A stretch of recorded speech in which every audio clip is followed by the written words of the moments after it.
Yalamanchili rural and fire office colony గ్రామంలో pension పంపిణీ కార్యక్రమంలో పాల్గొన్న యలమంచిలి నియోజకవర్గ ఎమ్మెల్యే సుందరపు విజయ్ కుమార్ లబ్ధిదారులకు పెన్షన్ నగదు అందజేసిన ఎమ్మెల్యే ఆయన మాట్లాడుతూ అనకాపల్లి జిల్లా యలమంచిలి నియోజకవర్గంలో మండలం Regupalem Yalamanchili rural and fire office colony గ్రామంలో పెన్షన్ పంపిణీ కార్యక్రమంలో పాల్గొన్న యలమంచిలి నియోజకవర్గ ఎమ్మెల్యే సుందరపు విజయ్ కుమార్ లబ్ధిదారులకు పెన్షన్ నగదు అందజేసిన ఎమ్మెల్యే ఆయన మాట్లాడుతూ ఆంధ్రప్రదేశ్ రాష్ట్ర ముఖ్యమంత్రి వర్యులు నారా చంద్రబాబు నాయుడు పెన్షన్ల పంపిణీ ప్రతిష్టాత్మకంగా తీసుకొని ప్రతి నెల 1వ తేదీన ప్రజల వద్దకు వెళ్లి వారి కష్ట నష్టాలను తెలుసుకుంటున్నారని రాష్ట్ర ముఖ్యమంత్రి వర్యులు శ్రీ నారా చంద్రబాబు నాయుడు ఉప ముఖ్యమంత్రి వర్యులు పవన్ కళ్యాణ్ రాష్ట్ర మంత్రి వర్యులు నారా లోకేష్ కృషి వలన ఆంధ్రప్రదేశ్ రాష్ట్రం మరింతగా పురోగమిస్తుందని భారతదేశ ప్రధాన మంత్రి నరేంద్ర మోదీ జీఎస్టీ సంస్కరణ వలన పేద మరియు మధ్యతరగతి కుటుంబాలకు లబ్ధిని చేకూర్చాలని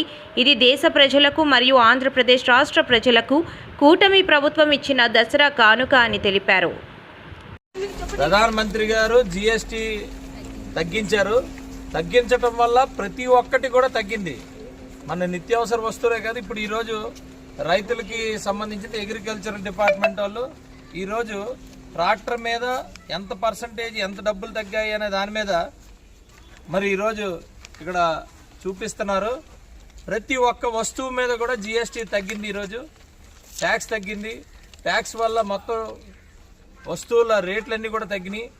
దీనికి ప్రధానమంత్రి మోడీ గారిని, చంద్రబాబు నాయుడు గారికి, పవన్ కళ్యాణ్ గారికి కూడా అందరం కూడా ధన్యవాదాలు తెలియజేయాలి. దేశం మొత్తం కూడా ఈరోజు ప్రతి ఒక్కరికి కూడా ఈ బెనిఫిట్ అందించేటట్టు చేశారు. మీకు ప్యాంప్లెట్ కూడా ఇచ్చాం.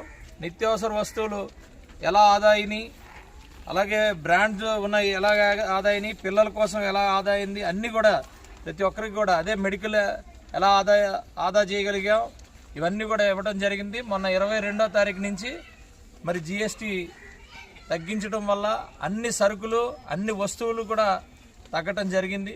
దీనికి మరి కూటమి ప్రభుత్వానికి అందరూ కూడా మరి ధన్యవాదాలు తెలియజేయాలని చెప్పి కోరుకుంటున్నాను.